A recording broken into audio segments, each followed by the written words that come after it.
Time for some history, Doug.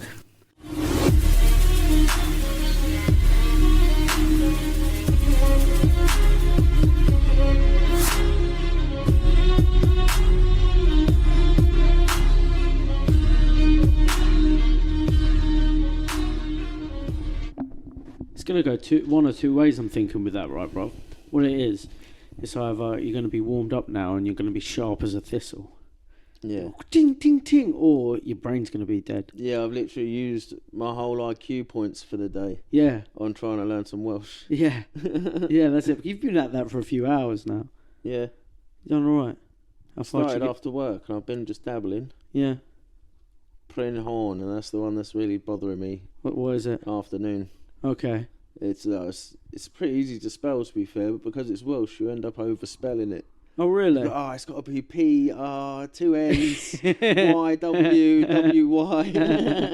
There's a lot of Welsh stuff going on in today's episode, you know. Yeah. A bit of Welsh stuff. Yeah, because it's kind of like, that was the little conflict. They were taking advantage of the weakness during the 100 Years' War. Yeah. So, there were a lot of Welsh rebellions in, 1400s. So, today's episode, the date in history we're looking at, I need to unlock my phone. I need to have that. How did it say? 25th of October. That's right. 1415. 1415. Sequential. Battle of Agincourt. Let's make this little town famous. Now that's what movie is that from? The King, I think it's called, or just King. Yeah, I've never seen it. Matey, that's Robert Pattinson. Yeah. Plays, who is it? Prince, the one that's... It must be Prince Louis. Louis, that's it, yeah. Yeah. When in doubt, Louis out. Louis, Charles, Louis. Yeah, Louis. No, Louis, Charles. Louis. Charles or Louis. If they're French, for sure. There's a lot of Spanish Charleses as well. Yeah. This time we're looking at, as well, Spain and Portugal just kicking off their empires. Are they? Yes, like Portugal's making moves on the Moors. Yeah. The Moors are like weakened, spread out. Okay. So they're kicking them off. Have they already kicked them off, or is it sort of the Reconquista? This actual year, I can't remember what it was, but they did 1415. Yeah. They attacked Moorish islands. Oh, okay, nice. Like one of their ports or whatever. So it must be part of the Reconquista. Yeah. Yeah. Oh yeah, no, that's another thing as well. Go on. Are they Templars? Not Templars, Crusaders, sort of Chavis that did the Reconquista. There's no doubt some people who also were Crusaders definitely did, and I think some Knights Templar geezers went and did a little bit of reconquisting as well. Is that, I'm sure there's some crossover. I remember seeing the word Reconquista. Yeah. Someone took back a church. Okay, nice. Significant church at this time in Spain. Yeah. I think that was 1415 as well. Yeah. So it's the Reconquista. It's just where the Spanish and the Europeans went over like, yo, fuck Islam, we're taking back Spain. Yeah. Yeah, so Spain's actually started this empire by taking the Canary Islands, like making it official. They're actually spreading out. Oh, okay. That's 1402 though, so it's a bit earlier. But Spain's obviously making moves. Yeah, of course. By this point, around this time in history, Ottoman Empire's at war as well. The four sons of Bayezid I. Yeah. They're all kicking off to see who's they're all going to just be a kicking leader. off. Oh yeah. Shit. That was 1403 to 1413. That's a bad one. So it's literally just finishing as we approach Agincourt. That's quite funny as well, considering one of the characters today with his brothers. Yeah. Yeah. Yeah, exactly. Yeah. What is it called? But basically, also this time, yeah, I think we covered the War of the Roses, didn't we? We covered the prelude to the War of the Roses. Yeah, so that sort of time period, all those dudes are being born now. Oh, gangster. Like they're all, Henry, this is Henry V. Henry VII is who actually finishes the war, isn't it? Yeah, Henry VI is the one who starts it. There's a Henry in between here, and that's it. Then we're going. Yeah, it's Henry VI who starts it, because that's why we was chatting about him, and we was chatting about his daddy, and we was like, his daddy was a Bader. You were saying how you'd watched that movie, King. Yeah. So I thought, this is actually the prequel. That's it. Sorry, I forgot to mention. This is our prequel episode, obviously. Nice. Oh yeah, this is basically a prequel as well. Yeah, this is a prequel to the Charles sequels. Ooh, we're George Lucas in out here. No Jar Jar Binks. Maybe a couple little Jar Jars in here. Should we start making characters? I'll just do a really annoying voice for one of the uncles. We got that future episode where we're going to try to do a certain voice for a whole episode. We kind of have to. Yeah, get some lozenges. So what else is that's what the world is going on in the rest of the world at this time period? China's just opening up massive canals and stuff as well. I see that. Right on. China's moving through Taiwan, like that little bit of sea, all the way down to the Indian Sea. Okay, yeah. So they've like expeditioning.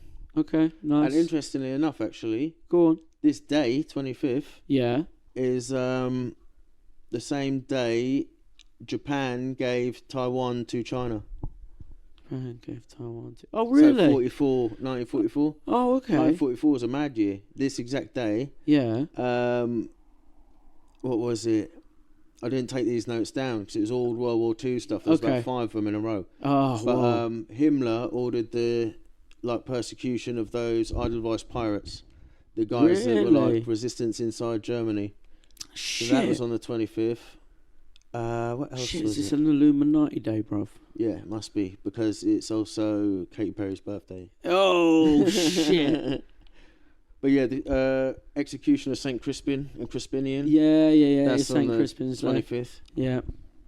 King George I took the throne off the second, George II. Oh, really? 25th, yeah. Dang. Also, Crimean War. Do you know the Battle of Balaclava? You probably know it by a different title, because the Battle of Balaclava is now a fight down Chatham High Street. Everyone in them little stretchy fucking COVID balaclavas. But yeah, no, the Charge of the Light Brigade, it become known as. All right. 1854 during the Crimean War. Okay. I think there's big poems written about it. Were they wearing balaclavas, bruv? They must have. Crimea might get a bit nippy. That'd be wild, wouldn't it? It would, if that's where it come from. Yeah. Battle of Balaclava, and was like, just wear like a hat and a hat on your neck. Yeah. They're just cutting holes out of one of their hats and be like, this is fucking sick. They're using sheets but trying not to look KKK, so they're sort of like tying them back. You do a woolly one. Yeah, someone's come out with a sheet and they're like, no.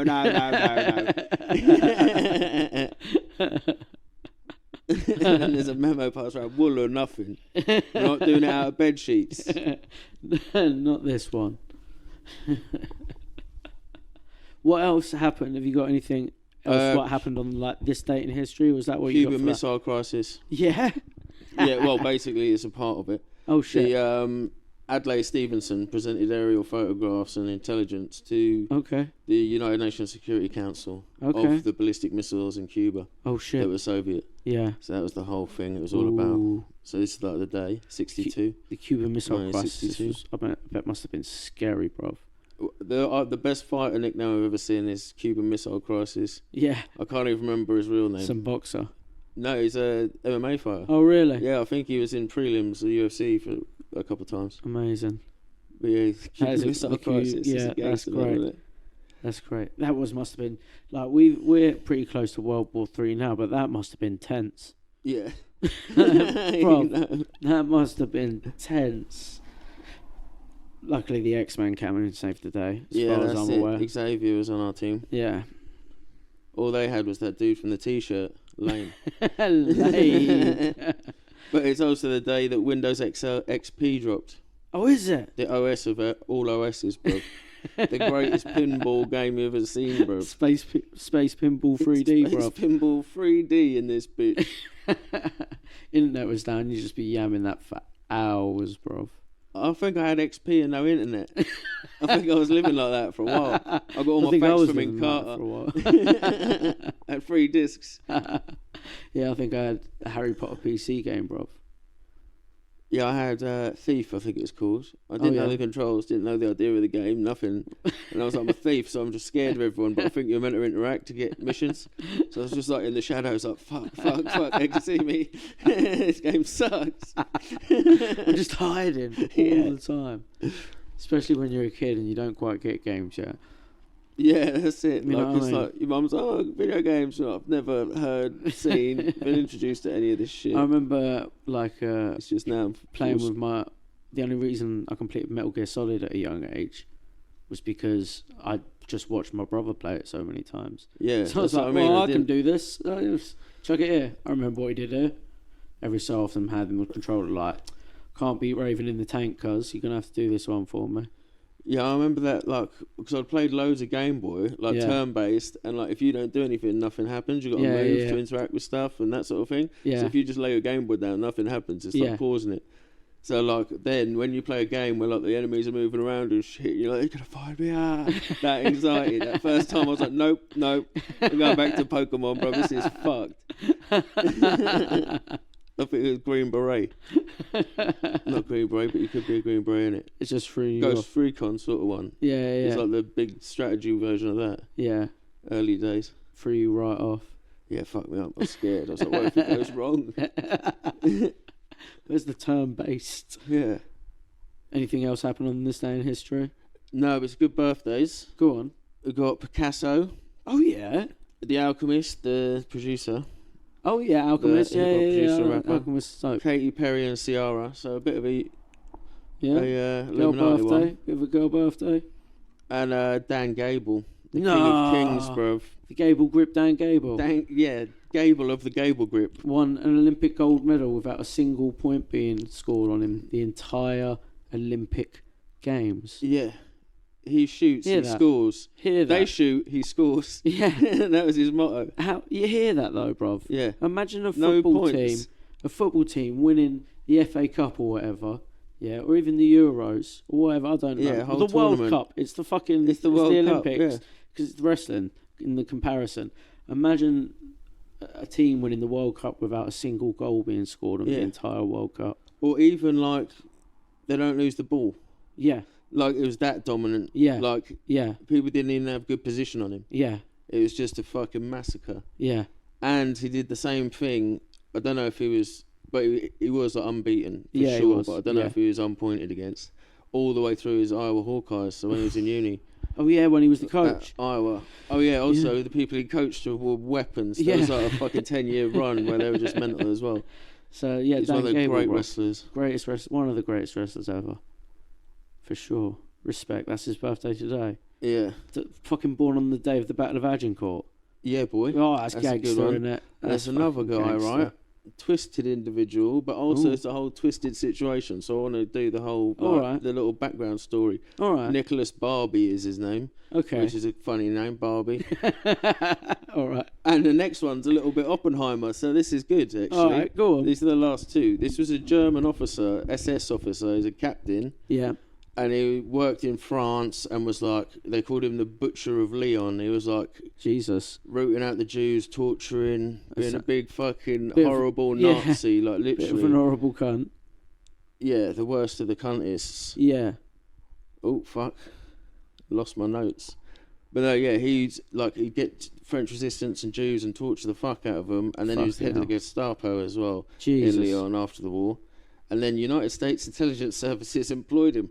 No. For an anti-communism effort. No. And they aided him to escape to Bolivia. Fuck. Where he advised the dictators there how to repress opposition through torture. Fuck off. In 1983, United States apologised to France. No. For helping him escape. No. Yeah, this is what I thought it was just paperclip. They did more than paperclip. But he was like a fucking torture scientist. Yeah. He knew how to twist the nipple, bruv. That wasn't like... That's not like paperclip come over and work on some space rockets. Yeah. That's like... Fucking come on over and disrupt some governments for us. Yeah, literally. CIA in. Oh my lord.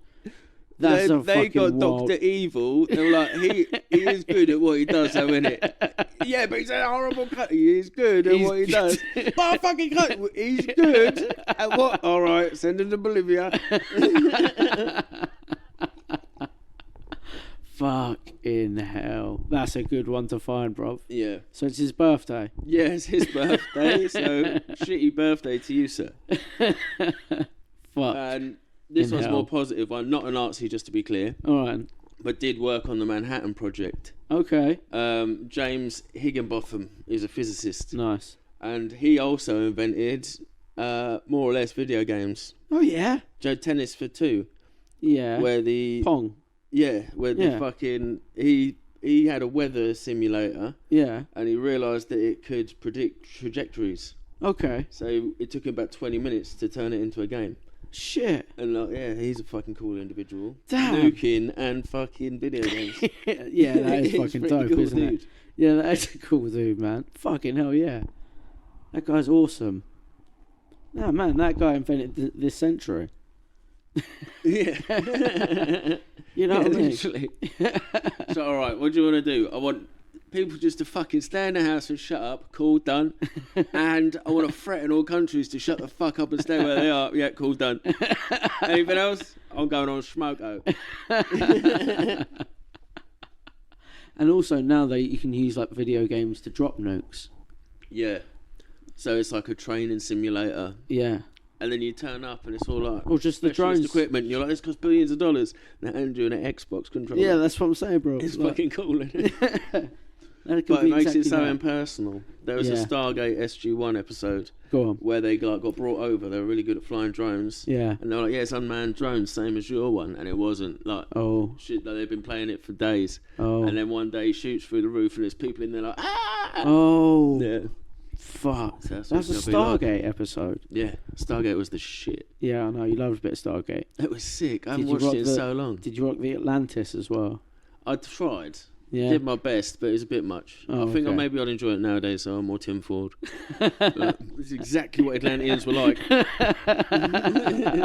Now you're down with the Anunnaki law. You'll be like, they could build pyramids. Sorted. Let's go on with the Battle of Agincourt then, bruv. Yeah, boy, let's get started on these dirty English bastards. The Battle of Agincourt's a good one. We're going to look at, first of all, let's do a tale of the tape of the fucking kings. Yeah, boy. The kings ruling the country at the time. Have you got Henry's stats? I ain't got his stats. Better of horse. So at the time, we'll look over at France first, right? The king of France at this time was Charles VI. Do you know much about Charles VI? Was he the insane one? Yes, he was like just a nutbag. Yeah. Yes, and he made like all these crazy dictats that kind of like you could tell he was like insecure about something. He was absolutely mental. So he's known as Charles the Mad, King of France from 1380 to 1422. He was born in 1368, December 3rd in Paris. He's to King Charles V of France and Jean of Bourbon. 1380, Charles VI ascended to the throne of France at the age of 11. Oh shit! No wonder he's gone mad. You know what I mean? That's a lot on him, isn't it? Yeah. You're an 11-year-old kid with all the fucking eunuchs in his ear and that. Medieval France as well. Like they're pretty big. They're pretty important at the time. Yeah. Yeah. Big Christian nation. Like where does the term? This is all the knights. This is the age of chivalry. Yeah. Chevalier. And it's a French word. Horseman, yeah. Do you know what I mean? They are inventing the shit. It's the shiv. The shiv, no, the shit. The culture. They are making culture right now. Possibly maybe the shiv, though. Yeah, they definitely invented the shiv. The boot stick. Nah, the shiv is like a caveman invention, isn't it? Yeah, but the one that like a little sneaky one. Yeah. Like a prison shiv, like a Assassin's Creed. Yeah. This is his time, isn't it?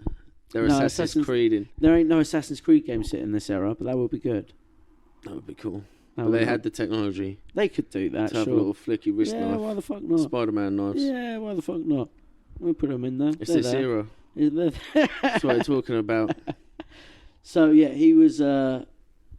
he went insane at 11 years old. No, not at 11. He became king at 11. King at 11. Went insane, like, generally. Maybe he's born insane. No, I'll tell you... It started to present itself. I'll tell you when he went... There's, like, when he went insane in that. But in 1385, he married Isabeau of Bavaria. Obviously politically motivated. 1392. This is when he suffered his first fucking mentee bee, bruv. So, what was happening was... It was during the 100 Years' War. And he's trudging, bruv. He's marching through a forest near Le Mans, northwest of France, with a company of knights and retainers. And they say, let's have a 24-hour race. Le Mans. And he says, he doesn't say anything. They're on a mission to Brittany. Nice. Yeah. That was a good one back in the day. That's like fucking, what's his name? Arthur Knight sort of shit, innit? What, Brittany? And yeah. Or, like, I don't know, they're just like, I like those little names. Yeah, it's good. It's just, because it's when we held French land, wasn't it? Yeah, Normandy, that's another one. Yeah, that's it. It's when we had all that shit. So they're chomping at the bit to reach the enemy, right? And the 23-year-old at the time, he's fucking going mental, and he's got manic energy, bruv. Has he got syphilis off, what's the name? I don't know, he might have. The Bavarian broad. He might have syphilis off her, but he's just into it, bruv. He's music's blaring. He's like got the headphones functioning mental retard. He's like, woo, like he's feeling it, bruv. Yeah. And while racing to this battle, one of his page boys dropped a lance. And the clang fucking spun him out. Oh, like migraine style. Yeah, and he pulled for a leng. Like he pulled for the steel. He's got like futuristic PTSD. Yeah, and then he pulled for the sword and fucking killed 5 knights around him. Fuck. Yes, bruv. But was that because he was hard or because they couldn't fight back? Because they couldn't fight back, 'cause it's the fucking king. I'm assuming. No, sir, honestly. Please, sir, calm down. You're acting irrationally. Another one. Then 2 of them try to come in and wrestle him. Cha-cha! Do you know what I'm saying? Shit. Wild shit, bruv. Isn't it? Imagine how it used to go down in these big fucking rock tombs. Like cold stone. But this is sconces. These guys are just like, could you imagine riding with the king? You're fucking racing. You can see he's into it. You're like, yeah, boys. And then he just... Yeah. You'd be... Yeah, just fucking... But it's like... I don't know if you spent any like dangerous time around the mentally ill, but like you're always on edge, innit? Yeah. So, hey, let's go play with my guns. Nah, thanks, stay here. Maybe like wrap each other in pillows, wear helmets just in case. Man, that's probably, if they had someone like you around, that's probably what got into him eventually, bruv. Because some of his mental stuff, something like that comes up, right? Another thing he used to do was he used to just like forget who he was. He'd forget his name, change his name a bit. Nice. He'd stop recognising his wife and children, and he'd dash. Oh, chestnut. And he'd dash madly around the palace. Get that cardio in. So much so that they started boarding up certain doorways, because he'd run around naked as well. They started boarding up certain doorways to like trap him in places. Yeah. And so he can't just like paint him up like Wile E. Coyote. I know how to escape. Boing, boing. Just keeps running into it like an NPC. Imagine finding the king like that, bro. That'd be a sick job. It'd be like a big secret as well. Yeah, it would be a big secret. It'd be like you and 5 dudes who just got to fucking wrangle him, hopes he never gets near a window no one sees. Stressful as fuck, wouldn't it? That's a sitcom as well. Yeah, that'd be a good one, but it'd like just all lasso. They'd just be talking about, after a while, they'd be so good at lassoing. They'd just carry on chatting about their day. It's true. So he's getting roped. He's getting roped regular. This is the daddy of the guy from Agincourt. Getting hog-tied in his own fucking living room. King my arse. Divine right, bro, you know what I mean? In November 1405, he refused to wash for 5 months. I've been there. I was covered in infected sores and lice. And he was forcibly bathed at the behest of the king's physician. So doctor is the most powerful man in the land. At that point, yeah. The king was like, I ain't washing. He's like, the king's doctor. Says someone fucking wash him. He's fucking rotting. Yeah, I'm trying to live in this castle as well and get the benefits and the fucking... He's stinking out the place. We've got to watch this rotting garlic, man. This man already smells of garlic. He's trying to be fucking Baldwin. Yeah, that's He's getting leprosy in his face and that. So he also, around about... Oh, I ain't got the dates for when it happened. But it started to get like worse and worse, right? Until eventually, one of the worst episodes he had was that a lot of the time, he would think he was made of glass. Worse than killing 5 dudes, yeah? Oh, glass! Oh no, what are we going to do? So, he used to like have his clothes have like steel rods put in them. Just in case. Just in case. So like he can't knock into anything. That's funny as fuck. And like people aren't allowed to touch him and shit like that. Which adds to the sitcom even more when he has days like that. Yeah, true. Do you know what I mean? Maybe he just had like really good autism. Like the best. Yeah. Because being king and autistic is basically what it's all about. You'd be good at it if I reckon that would be like an added skill. Bring me my papers and my quills. Yeah. And 400 chicken tenders. You just sit there scribbling everything out. The fucking everything's running smooth. Anyway, I'd like to run about. Someone drops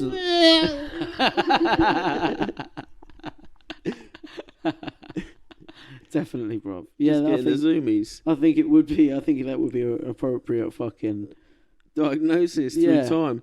Definitely. That should be a thing. What? We should just do that as a segment. What's that? Like diagnosing people through time. Like, obviously, it was completely fucked up because no one mentions he had CTE. A lot of it. So, during all this time as well, the Black Plague was kicking off. Oh, yeah, fuck. Yeah, the plague was fucking up Europe, right? Them rats. Yeah. Them amoebas aren't fleas, aren't rats. And like that ended up bringing a bit of a ceasefire to the 100 Years' War. Yeah, but alright, chill. Like the fucking alligator day at World War II. Yeah, yeah. Stop getting eaten by these crocodiles, boys. Let's all just back up. This is just a little bit fucked up right now. Maybe we should... Should we shoot some wolves so we go back shooting each other, or... In 1396, the Treaty of Touraine was signed. It ended the 28-year-long Anglo-French 100 Years' War for a short period. 28 out of 100. Is that where we're at? Yeah. Nice. The weakness of the king, though, so him being mental, also caused the Armagnac and Burgundian Civil War to kick off in 1407. Oh, shit. Someone let the secret slip. Where is that? Someone let the secret slip, bruv. One of the 5 Wranglers went out and wrote a book. Yeah. I was King's Royal Guard, you'll never guess what. Tell all. Made loads of money with the Sun, bruv. Yeah, that's it. Loads of money. It was just in the Sun every week. Yeah. It was a page on him, page on Jordan, page on him, page on Jordan. Nowadays, there's he's constantly popping up on Lad Bible articles. Chatting about, because they've done a documentary recently about Charles. So now he won't shut up about it on Lad Bible and shit like that. He's looking a bit worse for wear. Yeah. But he's doing all his own promo and it's cringy. So yeah, France is a bit fucked up at the moment. Now let's go look at the other side. Yeah, that's right, Rob. Well, it is fucking up, but they come out pretty well. Yeah, they do come out. He's mainly because of him as well, bro. Yeah. So 1386, and he's ahead of all of it, bro. 1386, Henry V was born on the 16th of September, 1386, in Monmouth, Wales, bruv. Yeah, boy, that's why I was born with a 6-pack. He's Welsh. From 1400 to 1404. So he's actually born, just before the treaty. So during the first half. He's only 10 years old at the treaty, when it takes war has a little stop. Mm. But during that time, that doesn't mean he weren't. England's still warring, isn't it, with Wales? Yeah, that's it. Because like you said, that's Wales, why it's in Monmouth, I guess. That's pushing motherfuckers back up north. That's it, bruv. So as you can imagine, as you said, the Welsh took advantage of this, and they started rebelling and stuff like that. Mm. And even by the age of 15, Henry would end up being command of fucking forces in that battle. So in battles around that area. So from 1400 to 1404, he carried out the duties of High Sheriff of Cornwall. Gangster shit, innit? Do you know what I mean? And he was always really organised. Everyone, no one's got a bad word to say about him. No. All the older guys really respected him as well. There's one older guy that he used to go drinking with. Is this the movie? This is the Henry V I like to imagine. Back in the day, they used to get right on it, and then they looked after each other when they was on it, and now they're best buds. He led his own army into battle against Owain Glyndwr. What is his name? Owain Glendower. Yeah, he's like the Welsh hero. Yeah, so Henry fucking duked it out with him, bruv. His day is 16th September. Oh, is it really? Owain Glendower's day. Nice. It's Ieuan's birthday as well. Oh, is it? That's sick. That's sick. But how does the myth of Owain Glendower talk about Henry? I don't know really. Because Henry's a bit of a boy, so what's Owain saying? I don't think shit on him because he was Cornwall, wasn't he? He was crushing the Cornish. No, man, they fought. It says right here, they fought. I haven't really heard much, unless he's just is he the king yet? He's not, is he? No, he's Prince at that point. Prince of Wales. There's no such thing. Owain Glendower was the whole king of Wales. I've only learned the nationalist side of it. Don't even know Henry's name. Just call him an English rat. And we conquered him, and he brought 8 dragons. We've crushed them shits too. Yeah, Henry had dragons, bruv. Yeah, and 1 arrow was shot, and it went through all 8. He also joined forces with his father to fight Henry Hotspur Percy. That's a sick name. Yeah, at the Battle of Shrewsbury in 1403. Yeah, Battle of Shrewsbury's a big one. Yeah, Henry V was there, bruv. And it was there that the 16-year-old prince was almost killed, bruv. Almost. He got slashed and fucked up in the face with an arrow. It became impaled on the left side of his face. No, he was a pretty boy. No, the facts are wrong. I've seen the movie, dog. He had a big old scar on his left side. A cool one, though. Yeah. That sexy guy one. But they say, they say back then, a normal chavvy in the army would have fucking died from it. Yeah. But it was the prince. He's fuck. Oh, what? So he got healthcare? Yeah, he got mad. He got that Obamacare, dog. Yeah, he got it straight away. Like, the doctors were on him on site, probably took him back to the tent. Packed it full of lavenders. Do you know what I mean? He's having half time back at the tent and the battle's still going on, no doubt. Honey on his face and that. Yeah, for real. So, like, he was alright there. But he got a nice little scar from it. He's on the battlefield at 16. He's smashing up the Welsh a bit, I'm afraid, bro. Yeah, so I he didn't was. think you'd That's like him like, much. no, Glendower was like the last actual true king. Yeah. So like that, this is the last actual rebellion is around 1414 as well. Even though, you know, this Welsh shit, you still got respect for Henry V. Yeah, I know. He's like a worthy adversary. Obviously, he's good because he's the only man that could properly beat some Welsh. Yeah. But and also his tactics are sick. Yeah, he's pretty good. Like he was a genius on the battlefield. So he's been at it since he was like what 13. Yeah, 14. Like he's just a boy. Got his first face wound at 16. Yeah, gangster. Proper face wound, bro. He's up there with the Mongols and that. Oh yeah, for sure. And it's a shame to say because it's royal blood, and he's probably the only royal where you're like, yes, this is a geezer. Yeah, there's a couple fucking really cool ones. Otherwise, it's like generals and stuff like that aren't actually lizards. Yeah, that's it. So, 1413, he ascended to the English throne on March 21st, following the death of his father, King Henry IV. And his brother, though. Oh, and his brother? I don't know if there's really a brother, but in the film there's a brother. No, he was the eldest brother, I'm pretty sure. Yeah, but he was such a fucking booze hound. This is how the film makes it out, right? He's partying, so the dad's like, you party too fucking much. Yeah. I don't care how good you are. Your little brother's cool as fuck. Yeah. Like he's a little boffin dickhead. All right. And then they want to go to war. Yeah. With the Welsh, and he's like, don't bother. Yeah. Like, because apparently their cousins are kidnappers, but they've actually fucking turned sides and they're Welsh now. Okay. Something like that. And there's all this drama. He's like, don't bother going. And then they turn up, and the little brother's brought an army there. Oh, shit. Henry rides out, and he's like, fuck this. Goes over to the enemy. He's like, me and you one-on-one. Saves his brother from a battle. And he's like, that was horrible. You took my battle away from me. Okay. He's like, you don't want to battle because I'm hard as fuck. We'll watch this after this episode, bro. It's a great film, bro. So, no, none of that. Yeah, it happened exactly like that. He had. But the next one, the little brother gets killed in battle. He had three so brothers. He has to be king. And they were all pretty cool. And they were all supported him. And they all backed him. No, there was one brother in the film. Bro. One of them was like a good war general. And he just thought Henry was pretty sick, so he stuck by him. The other was a decent general, but he was also a very holy man. Nice. And he was down with Henry. Oh, pious. And then there was this other chavvy who was a little bit not as good as the boys, but he fucking idolised Henry. Cool. Yeah. And that was his brothers, and they were all pretty sick, and they all supported him. Nah, there was one bratty brother. He had really shiny armour. He was a prick. King Henry IV had been fighting a lot of rebellions, obviously. Yeah. Like the Welsh rebellions and things like that. One of the first things that the Fifth did when he got into power was he actually started reuniting and giving back lands to a lot of his father's enemies. Yeah. Because his dad had just gone too far at one point. Yeah, so he was just like, look, actually, geezers, I'm hooking you all up. I'm hooking you all back up. He's trying to quell these rebellions just by appeasing everyone a little bit. And that's one of the things he decides, it's like, how am I going to do this? Well, we need a unified enemy, don't we?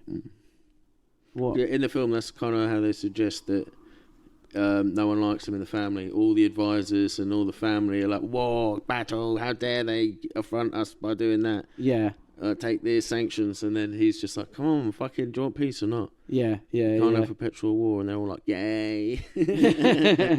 So yeah, I mean, what better way though to get everyone united? Yeah, that's the idea. Do you know what I mean? It's easy. So in spring 1414, only a year after he's become king, he calls a great council to discuss the going war with France, because they've only signed that little treaty to hold it on for a bit.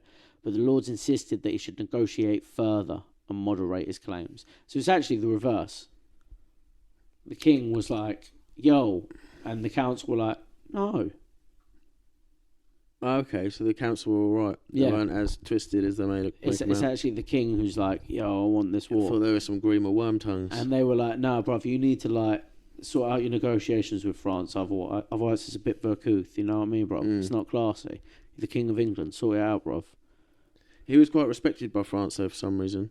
Probably because he smashed them at Agincourt, bruv. No, so, I mean, like, his dad. Oh, really? That's how the film makes out. Anyway, that's all I know about Agincourt, to be fair, and it's cool as fuck. In the ensuing negotiations, Henry said that he would give up his claim to the French throne, because obviously he's claiming for the... like Henry I's old stuff. He would give up his claim to the French throne if they would pay 1.6 million crowns outstanding for the ransom of John II, who had been captured at the Battle of Poitiers in 1356, and concede English ownership of the lands of Anjou, Brittany, Flanders, Normandy, and Touraine, as well as Aquitaine. So he's like, I won't come for the whole crown of France, but give me most of France. Yeah, give me the good bits. Give me that tradey bit. And he'd also want to marry Catherine, Charles VI's young daughter, and receive a dowry of 2 million crowns. He was asking, essentially, money-wise, apart from not including the land, 83,882,465 quid, bruv. Wait, modern day or...? Modern day. Ooh. It's not bad, though. It's not bad. I reckon there's more expensive OnlyFans. The French responded with what they considered the generous terms of marriage with Catherine, so marrying Catherine, and a dowry of 600,000 crowns and an enlarged Aquitaine. So they offered him... give me Aquitaine, but also the rest of the bits around the sides. So that's it. So France was like, look, we'll give you Aquitaine, a bit around the sides, and 14 grand. He's taking a piss for. Come over here with your change, bruv. That's exactly what Henry's saying, bruv. So 1415 negotiations had ground to a halt, with England claiming that the French had mocked their claims and ridiculed Henry himself. So the 19th of April 1415, Henry again asked the Great Council to sanction war, bruv, with France, and this time they agreed. Nice. So they're on board now. That was an insult, though. 14 grand. Come on, that's silly. It's like at least 20. Yeah, you know what I mean? Round it right up as a counter offer. Yeah. Then meet me in the middle at 60. But he asked for 85 mil, bruv. Oh, he asked for millions. I thought he asked for 85 grand. No, bruv. He asked for 83,882,465. Oh, I thought you meant that was the modern day equivalent. Yeah, that's the modern day equivalent of what and he got 14 grand modern day equivalent. He got the 40. That would have been 100 crowns. That would have been fuck all. Bruv, it's crazy, isn't it? What? Yeah. Piss take. In the show, in the film, they sent him a little toy bird, like, no. Oh, really? Yeah. No, there was none of that. But that was more offensive, bro. I'll give you 12 quid. That's way more offensive, isn't it? The cash one. It's fucking piss take, bro. So, August... Man, a fucking wine I'll buy from you guys. August 1415, Henry amasses an army in Southampton. The bulk of his army are just fucking typical English commoners, bruv. Proper Brits on tour. Proper Brits on tour. It's a bunch of John Furies. Just John Fury everywhere, bruv. Hey, I'm telling you, lad. We're going to France. We're going to beat them. Beat any man any day, twice on a Sunday. Couple of Tysons in the armour as well. The armour's hanging off. Of course, it doesn't touch their chest. Of course, there's like as we won this battle, there was definitely a few Tysons, but I reckon there was more John Furies in the army. Yeah, big time. You know what I mean? Yeah, that's the better shape. Just giving. Well, he's actually quite tall himself. Just giving it to Mike Tyson. Joe Pesci's, like bro. Yeah, a bunch of Joe Pesci's. It was more a bunch of Joe Pesci's. English Joe Pesci's. Yeah, it's true. They had the voice of John Fury. Yeah. But it had the size of fucking Joe Pesci. It's interesting you say that, actually. We're changing over from Middle English to modern English at this time. Go on, what do you mean? Like, what, in this time in history? Yeah, so like how fucking the Tysons, the Furies talk. Yeah. Like that gypsy sort of like old-timey talk is like modern English, how it would have been like Cornish hilarious. English. And then Middle English is the old, proper, fucking twisted one. So I'm right saying that the English army amassing at Southampton was a bunch of John Furies. Yeah, a bunch of John Furies, like 5'6" John Furies. Here's the thing, though, as well, right? I'm not sure if it was his daddy, the fourth, or if it was fifth who had implemented this. I think it was the fourth. Otherwise, I don't think at this time they wouldn't have been as competent as they were. But around this time, it was illegal. Oh no, it was you had to. It was law that every Sunday, every Englishman had to go practice archery. Yeah, I think from now until like the end of the 100 Years' War. Yeah.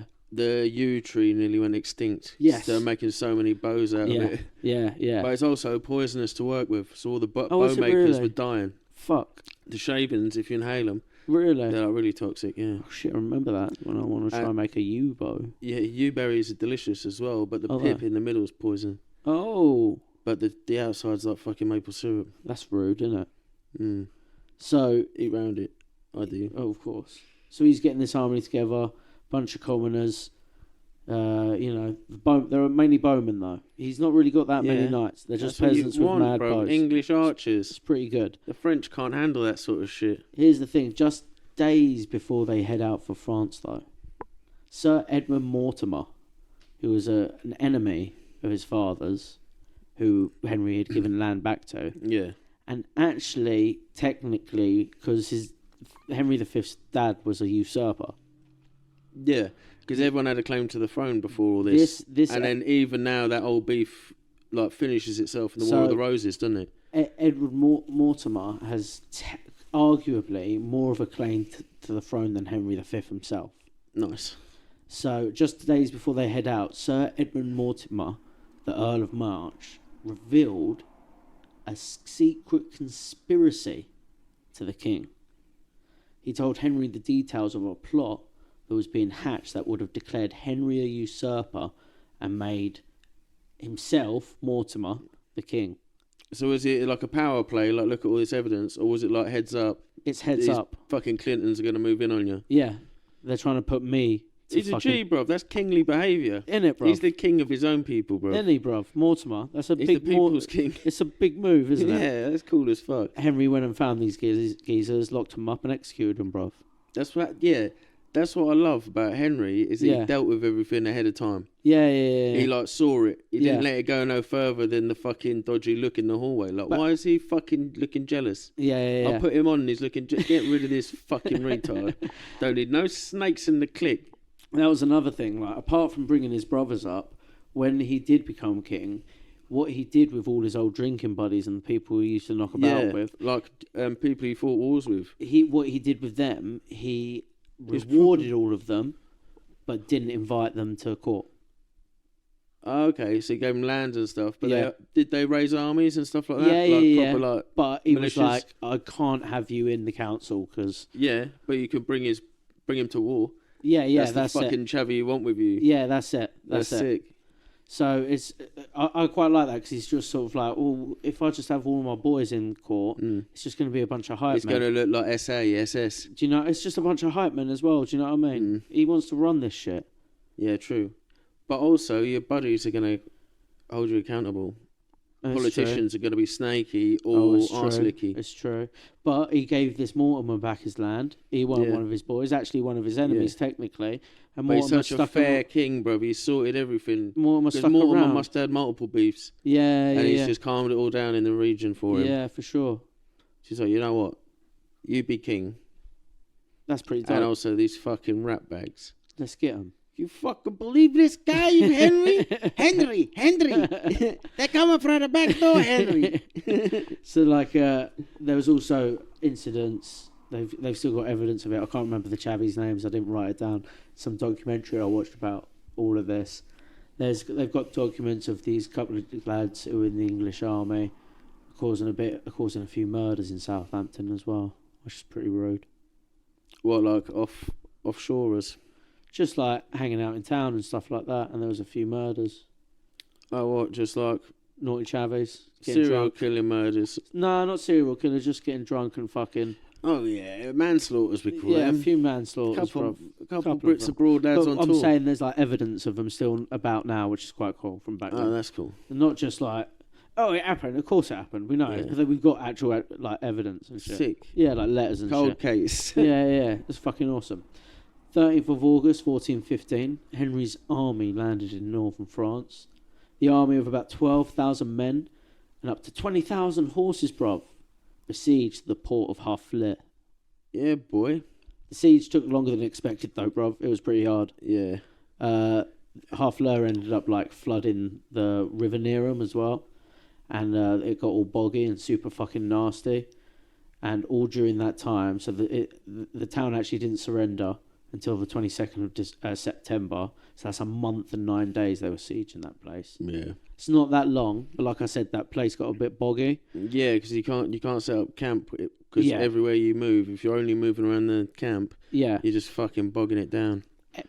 How many horses? 20,000 horses. Yeah, but bruv, everyone started getting dysentery to fuck. Yeah, you know. Everyone was dropping dead at this place. It was like they didn't think he didn't think he was going to last out the army.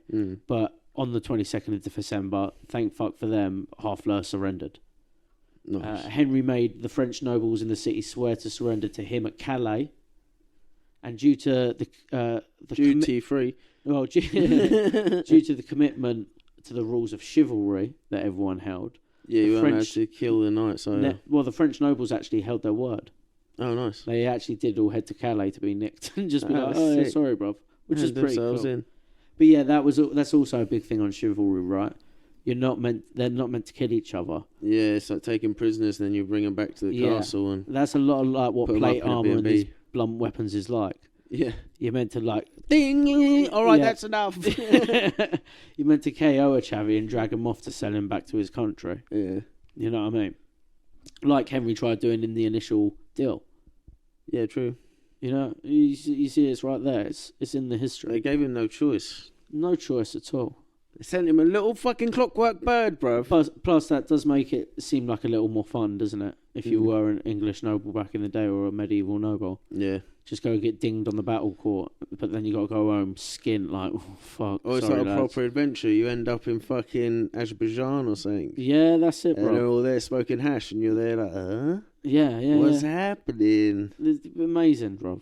They cured your infection with some powders you've never seen. And it's like, eerie music. So Henry made the French nobles in the city swear to him about Calais. The regular English army, our band of common bowmen, bruv, all the John Furies, they loot the rest of the city. Yeah, boy, you would, wouldn't you? We've got, I think, a diary entry of one of the same chavvies who was convicted of that murder. He made it to France. He didn't get proper convicted or nothing, but it's his diary, and they've got diary entries of him like bragging about what he got. Oh, nice. Yeah, he got like a silver cross and a nice woolen blanket. Do you reckon it's like nowadays when people are on their phone? Go on. Like, he's like... Just writing it down. Yeah, he's like holding it all up, looking at it, like as if he's taking pictures of his dinner, sliding it into the sack, and then like writing it all down. So he's always on his fucking notepad, throw his parchment in the little sled. And then like, also, when they're being looted, there's someone writing in their diary. Like the cunt that just stands there and films an emergency. Yeah. It's just there. History must happen. Oh, bro, they've got to be. They've got to be for some of the level we get sometimes. Committed to the source, bro. That's it, bro. They're the heroes, aren't they, really? Because like, we're just losing them all on our Black Mirrors, cuz. Yeah. Isn't there some ancient society which they found people buried with like weird Black Mirrors? Oh shit! No, I haven't heard of that one yet. Yeah, bruv, it's for real. That ain't even a conspiracy one. Scrying stones I've heard of. I think you look at your. Do you know at night when you look at your reflection, you get all fucked up. Yeah. Or when you're already fucked up and you look at your reflection for a while. Yeah. Like that, but you do it in obsidian. Oh. Like a black mirror. Yeah. So it's like a phone screen, really. Yeah. But your reflection's all dark and shadowy because it's black. That's what I'm saying. So it makes you do all the whole nighttime thing where your eyes make you look like a I think gremlin. That's what they might have all had, bruv. That's what they were into. Yeah. Scrying. So, what have we got? Oh, yeah, so the army have been fucked with dysentery during this, despite the fact that they fucking won Harfleur. Yeah. They got fucked. 8th of October, like, a lot of fucked. Their numbers have dropped, bruv. Yeah, they need some fucking diorite, bruv. Like, the 20,000 horsemen, they've got barely any of them left. There's now only...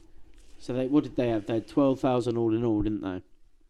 No. Yeah, 12,000 men, 20,000 horses, right? Yeah. Now they've only got, all in all, like 6,000 chavez. Maybe a bit more. Maybe like 8 or 9. Yeah, because numbers were inflated for the actual Battle of Agincourt a lot of places, wasn't it? Well, they actually say there was like 8 or 9, but it's more likely there's about 4,000 or 5,000. Yeah, well, that's so more on the French side. So on the 8th of October... There's millions of Frenchmen there. That's what they... 8th of October 1415, rather than retire directly to England for the winter, with his costly expedition resulting in the capture... Wintering? He's not going wintering. Oh, he shit. Says, fuck that. With his costly expedition resulting in the capture of only one town, Henry decided to march most of his army, about 9,000 left at the moment, through Normandy to the port of Calais. Yeah, just get the arrest finished with. Yeah. We read him the Mirandas, but we need to put the cuffs on. He's got to make sure they're all there. Do you know what I mean? A morale boost as well. Let's leave this shit pit. That's it. The English stronghold in northern France. We had a good loot and a rape up, boys. Let's move on. Let's go Calais for some duty-free fags. Yeah, bro. Duty-free frags, a few fucking little stubby bottles of beer, lads. Boy, firecrackers. Remember that? You used to have to go all the way to Calais to get firecrackers. Yeah, that's it. Blow up fucking Darth Maul and Jar Jar Binks, bruv. Remember pre-9/11, you could travel with firecrackers. Yeah, it was crazy, wasn't it? Little cherry bombs and shit. Yeah. It was the shit, bruv. After Henry V marched to the north, the French were mostly united. So the French, after he headed out, the French actually started like uniting despite the civil war going on. Mm. But the main reason they all started getting together is because nobles were just sort of like, yo, this will look good on my chivalry CV, bruv. Like scout badges. Yeah, there was like, gotta get my fucking French badge. This is going to be a tale. Yeah. The English king is rocking up through the land. We can all come together and have this epic battle with him. Yeah, boy. They all wanted to get those So only points. the bards were left. This is going to make a great song, Henry. Henry, I can't wait. So they moved to block Henry's army along the River Somme. They were successful for a time, forcing Henry to move south, away from Calais, to find a fjord, so he can chill in a little fucking fjord. The English finally crossed the Somme south of Perronne, Bethencourt and Voyagnes, and resumed marching north. Without a river obstacle to defend, the French were hesitant to force a battle. They shadowed Henry's army, while calling a semence de noblesse, calling all nobles to join the army. Nice. Yeah. So they're whipping up the boys, but following them. That's it. Well, like proper shadowing them, just fucking with them from behind. 24th of October, 1415. The armies met, bruv. Yeah, boy. Near a little town called Agincourt. Oh, boy! Both armies faced each other for battle. This is on the 24th of October, so the day before the battle.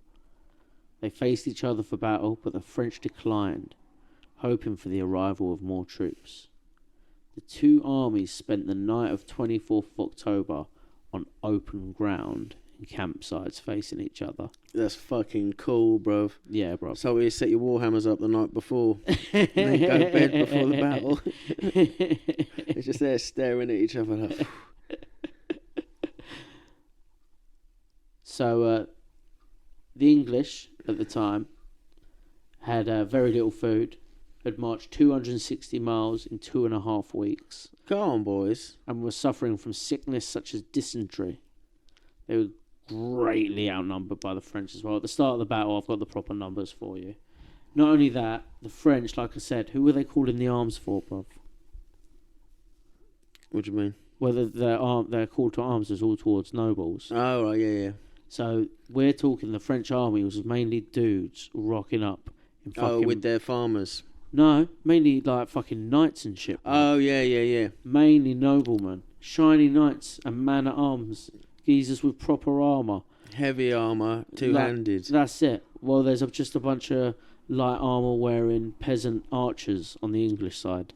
No, what it was is Henry's like, let's all fight in our pants! And then they were super fast because they were scared of getting their bollocks chopped. The French were double the size as well. So not only are you the lesser army, you're like a double army and fucking heavy armour, bruv. I heard it was 80,000 times the size of the force. I don't think it was that big, cuz. Yeah, it was like Xerxes all over again, bruv. That's why they got in their pants. They were like, Spartans fought in their pants. Let's go have it in the mud. In the night, however, the French had gone full Renaissance fair, cuz. Yeah. So, like, men yelled for their... They were out giving chicks fucking handkerchiefs and that. Yeah, bruv. Men yelled for their servants, pages, for their servants and pages, boasted loudly enough for the English to hear about tales of their chivalric deeds and shit, bruv. The bars were bumping, the beer was flowing, and the bread was plentiful, cuz. They're all fucking bloated. Yeah, they're all going for it. But in stark contrast, across the field, Henry instilled absolute discipline, ordering the troops to maintain silence in the camp. Silent like press-ups. That's what you hear across the fucking valley. He wanted the lads focused and on guard, fearing a possible surprise attack from the French at night. That's just what the French would do. And he was right, cuz. Yeah? Yeah. Bunch of flouncers. During the night, some French men at arms and archers pop up near the camp, close enough for a brief exchange of fucking arrows and shit, and a number of English bowmen are taken prisoner. Oh shit. I wonder if this is where the myth of the cutting the two fingers comes from. Yeah, you can't fire your bow now. Do you know what I mean? They said they did that to them because that happens apparently later on in this fight, in the battle. Well, I think that's what Shakespeare claims anyway. Yeah, it is 100 Years' War, isn't it? Yeah. So, they obviously fucked up the surprise attack because Henry and the lads saw them. So they do end up fleeing, even though they do get a few English bowmen. Heavy weather and cold rain, though, started to set in that night as well. Oh, shit. So it started raining to fuck, bruv. It was all the flouncers were off back to their gazebos. They all got back in the gazebos. Miserable conditions. The English and are Henry's still... like, well, that's done with. Back to the press-ups. in the rain still, bruv. They end up camping overnight, obviously, but during the night as well, Henry was doing the rounds cuts at the campsite, like geeing everyone up as well. So he wasn't just sitting in his tent being all the king. He was going around being like proper fucking schmoozing. Yeah, proper schmoozing. Yeah. Huge guy, I saw you today. Great work. I saw you where you handled that walk. You handled it like a champ. I've never seen anyone walk like that. I said, wow, what great walking. I saw his walk. I said, that's great walking. Listen, buddy, got a great walk. Huge. Huge. That axe you've got, huge. I bet when I saw him, I said, I bet he could swing a big axe. Huge. And he did. So yeah, that's what he's doing, going around saying that to everyone. Proper schmoozing. Now, our date in history, bruv. Battle of Agincourt, October 25th, 1415. Just after the first line, the French begin deploying troops. Just after first light, the French begin deploying troops to the lines. Nice. But the English had already left their tents well before dawn. Yeah, they're not even dressed yet. Well, their armour's still on the floor with their little binoculars, their little opera binoculars. The English, they're not ready. So the English were already out on the field, fucking standing there, bruv. Henry wanted to be first on the field to show his eagerness to rock. Yeah, nice. First one in, last one out, son. That's it. In the light of day, he also noticed that the state of the battlefield. Yeah, muck. The heavy rain from the previous night had laid waste. All the sessions he's been on betting on horses. He knew what it looked like. You got to look at the ground, bruv. Well, here's the thing: the battlefield they chose was also a freshly ploughed field. And it's near the Somme, isn't it? The Somme River. Yeah, so it was that's obviously right. the Battle of the Somme 1919, and that's known for just being a fucking quagmire. Yeah, it's exactly that. It's right along that. And the heavy rain from the previous night had laid waste to the freshly ploughed fields between the two armies. The mud had become sticky and clay-like. That's fucking divvy place to have a fight. Yeah, bruv. Created a thick soup, I wrote. Soup. More of a source of deep mud all across the terrain. A gravy. A proper gravy. It's more gravy than grave. Henry took advantage. The king formed a defensive line. He posted 3 divisions of dismounted men at arms in the centre of his army, with English longbow men in between each division. Yeah, boy. And then 2 large contingents of longbow men on each flank of that. That's how high elves fight. So sort of like a shallow U shape, yeah, with archers on either end, and a scrabble of lads and archers in the middle.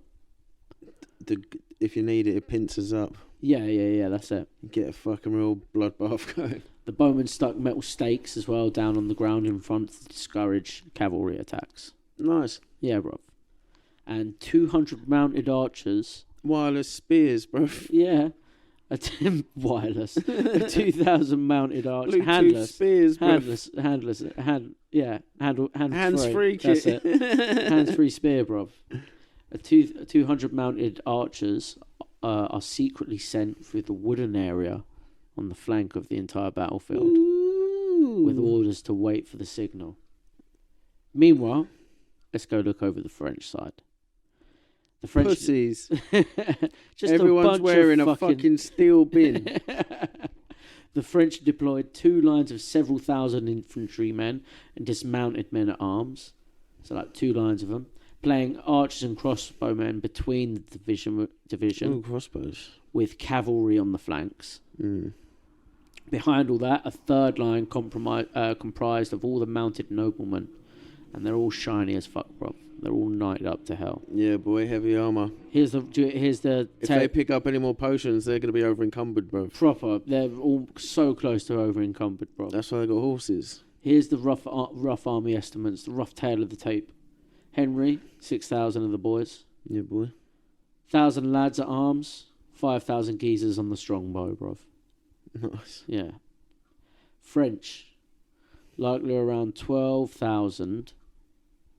The old bragging rights used to claim like 50,000 to 60,000. But yeah, so I remember. Likely around 12,000, really. Mm. The 50,000, 60,000 is unlikely, as most French armies during the height of the 100 Years' War was only 15 to 16,000. Oh, okay. And recruiting a large army in this area of France... And he was still waiting for dudes to turn up. Exactly. And recruiting a large army in this area of France during the Civil War would have been fucking tough in the first place. Mm. So some archaeologists figured around 12,000 garlic-smelling French, 6,000 dandies at arms, 3 beret-wearing Buster bow and crossbowmen, and 3,000 infantry frogs. All in blouses. Also, they actually discovered, the French archaeologists also discovered the receipts for paying this army in France. Oh, nice. Yeah, so that's also how we got the count. They got payroll. Yeah, that's it. So that pretty much confirms the French numbers as it is, bro. Oh, We got the receipts. True. We got the receipts. I'm here for free. I just love dying in a quagmire.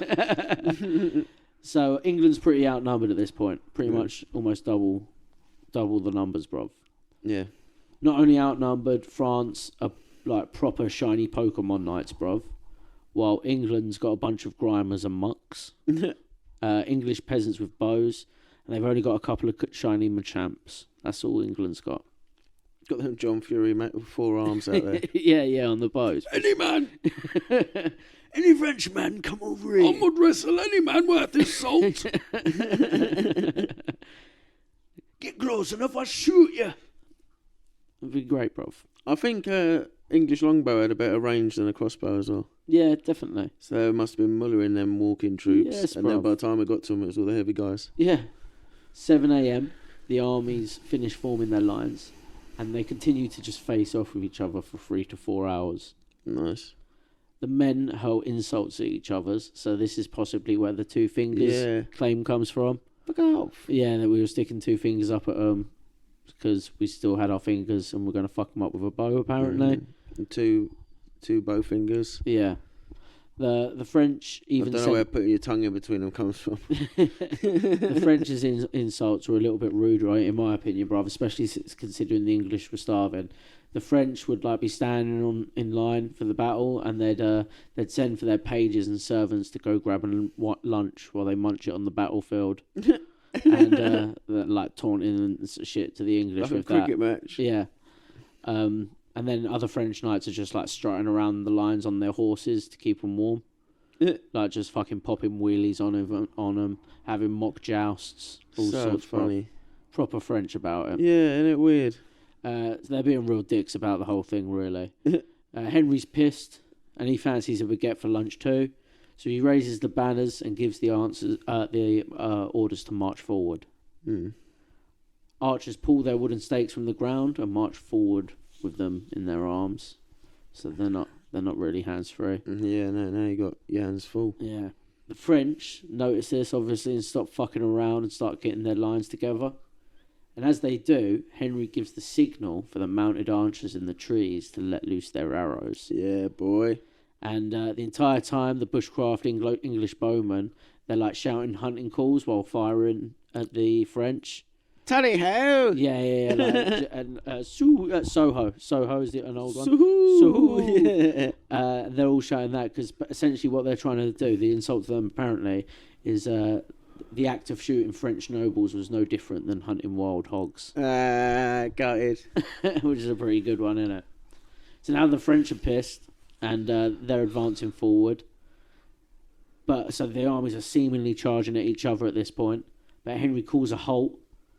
And the lads hold their lines, back in the same formation they started with, replanted the pointed wooden stakes back in front of them. But the French mounted knights on the flank keep charging forward. So even though the English stop, the French knights are still running forward in an attempt to break these archers' ranks to allow the French dismounted men-at-arms and infantry to make good ground across the battlefield. So just so they can get in into stakes. That's just it. So no one else can run onto the stakes. And this is where the battlefield became the greatest weapon for Henry. Yeah. So the ploughed muddy field slowed them right down, and they soon rode into a storm of arrows while getting further and further stuck in the mud as they tried to advance. And just the arrows. Do you know on when the you're flanks. running in the mud and you're still going, but your shoes are getting heavier and heavier and heavier, they're just collecting shit. But you're also wearing iron plate armor. So it's sliding up in the gaps and that, and getting caked out. And imagine how pissed your horse is getting. Yeah. And then on top of that, do you know the scene in 300 when he's like, "Our arrows will blot out the sun." Yeah. You're getting blotted. You're getting blotted. The sun's not there. It's just so many arrows, and they're all on the flanks and shit. So they're not, they're all around you. They're surround sound arrows at your face while you're stuck in the mud. You're like, ooh, well, papier. So dope, awesome for us. Sorry, French, but that's fucking. That's what you get for flouncing about on your fucking shiny shit. That's it.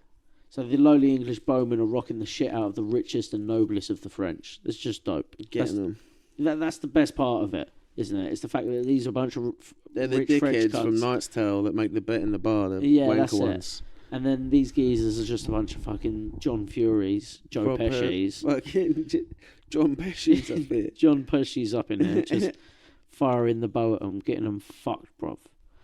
At this point as well, the horses are getting spooked. They're bucking like crazy.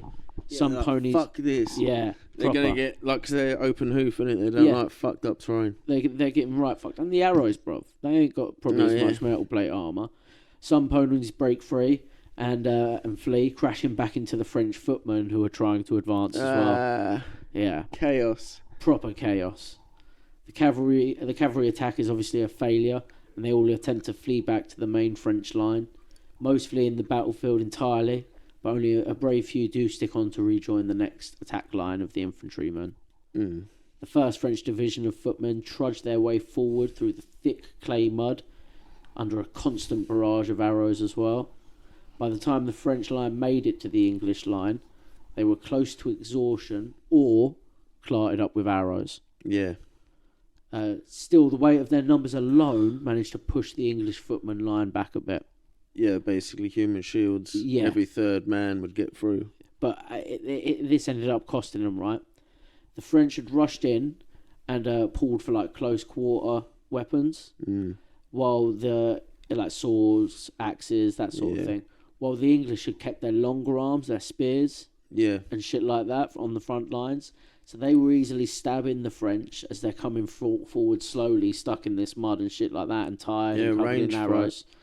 And when those French wounded fell, and then other wounded would pile on top of them, it started just becoming like sort of like a Naughty's Limp Bizkit concert, bruv.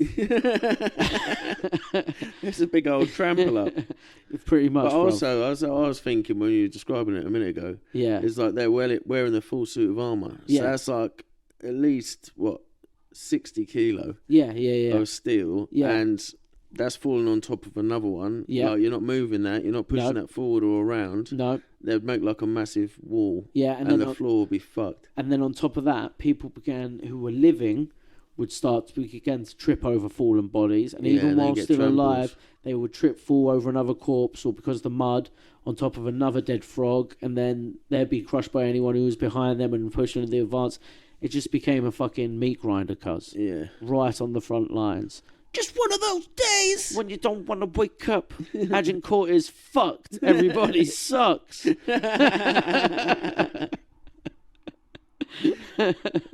Perfect.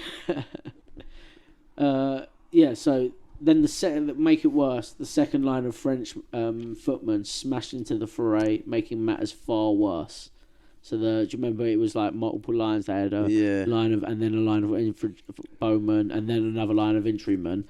Well, that fucking second line of infantrymen finally made it, crushed into it, and made the whole thing worse, and just started the meat grinder again. Oh, fuck. On a higher setting.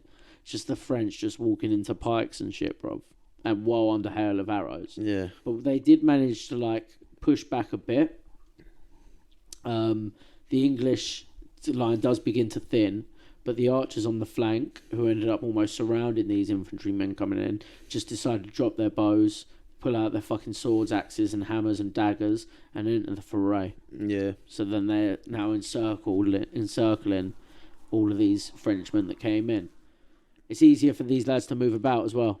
Yeah, it was like mitosis, wasn't it? There was a big battle front, and then like one side closes up, and they surround a bunch of them. That's it. Before the French start to like fucking wither out. And here's the thing, like it's easier for the English bowmen to move about in the mud. Yeah. Because they're not stacked up in armour. Yeah. They're just a bunch of fucking Robin Hoods. And they're all organised in ranks anyway because they've been shooting over each other's heads. Yeah, that's it. So they go and they help decimate it, bruv. During all this as well, Henry's been getting stuck in himself. Yeah, of course he has. He's actually, because he hasn't got reserves or anything, so he's been proper getting fucking lancing up. He's even fighting off actually hand-to-hand fighting off French dudes while protecting his wounded younger brother. Oh, what a gangster. Do you know what I mean? I thought his younger brother was a cunt this whole time. It was even cooler. No, he's not. His younger brother's alright. He's been wounded and fucking Henry's saving his life and shit. Fucking Ieuan and Pippin, bro. Do you know what I mean? It's gangster.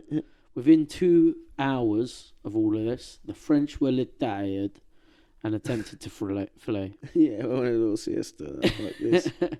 Like the whole time as well, that line of French noblemen, that third back line, they hadn't entered the fray. They haven't begun yet. They had just been all the captains. Yeah, they had just been watching the fucking meat grinder. Pussies. Yeah. Those who managed to get back to that third line, a few managed to get back to that third line, but those who didn't were slaughtered, and around 2,000 surviving French nobles were taken prisoner by the English in accordance with the laws of chivalry. Yeah, boy. To be later ransomed back to their kingdom. Yeah, boy. But don't fucking try and 12 grand me this time, bitch. I'll cut his fingers off. But then, as the English were catching their breath, a local French lord appeared behind the English line with a band of knights and a mob of peasants. Gay. They raided the English camp from the night before, capturing the king's beddings and one of his spare crowns. The only time a camp has ever been raided when the soldiers were like, "Duh, this food is so bland."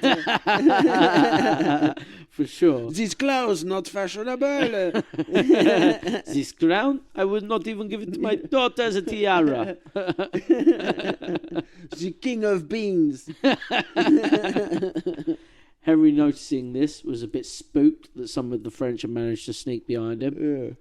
And with fear of being surrounded, said, "Nah, fuck all this, fuck chivalry," and slaughtered all those he had taken prisoner. Yeah, that's it.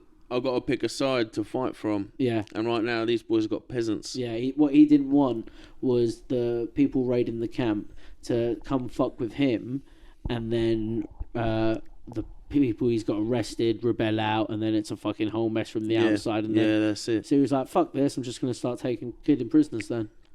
Whilst the executions were systematically taking place, Henry sent a messenger to the line of the mounted French noblemen still out on the field, ordering them off the battlefield. Well, just saying, if you're not going to do it, fuck off. Yeah, basically saying, "Look what I'm fucking doing now, because those cunts are back down at my camp. Fuck off. Yeah. Fuck off. Get out of here, bro. Just fuck off." Do you want beheading as well, or do you want to fucking do fake jousting and pony dances all day? And yeah, that was basically the French said, "Yeah, no trouble here, boss," and they flee. Beautiful. And that was basically the Battle of Agincourt. The English, they had 6,000 troops. They only had about 600 casualties, apparently.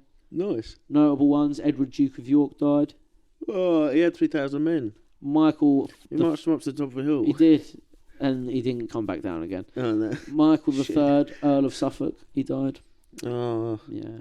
The French, they had 12,000 troops around about. Yeah. They suffered around about 5,000 casualties.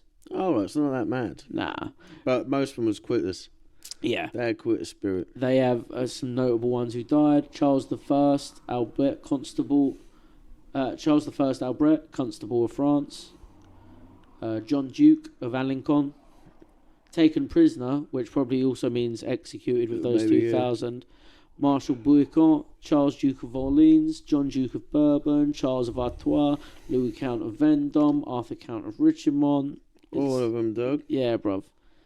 The Battle of Agincourt had put the Kingdom of France on its knees, and back in England had made Henry V a national hero. That's one way to get the boys together, innit? Smash the French at something. That was a great one, though. That's a fun one, the Battle of Agincourt. That's fucking great, innit? Because it's good. They still teach that shit at fucking all the big officer colleges. Yeah, His tactics and the way you use the ground, the fake charge, backing down a bit, planting your stakes again. Artillery, your archers. The sneak attack with the archers through the bushes to goad them forward and that. He was sick, and he'd been fighting since like a young boy all the way through England and Wales. It's like how we picked up Henry Hardrada from fighting from a young age. Yeah. This was our one, which had been fighting from a young age, and just smashed it, cuz. Yeah. I think it might even be one of the last ones. He may have been. And he ended up dying of like dysentery, I think, a few years later when he reinvaded France. Dysentery, he had a proper... So it's a shame. A proper Henry up. I think we'll do a proper actual Henry episode one day.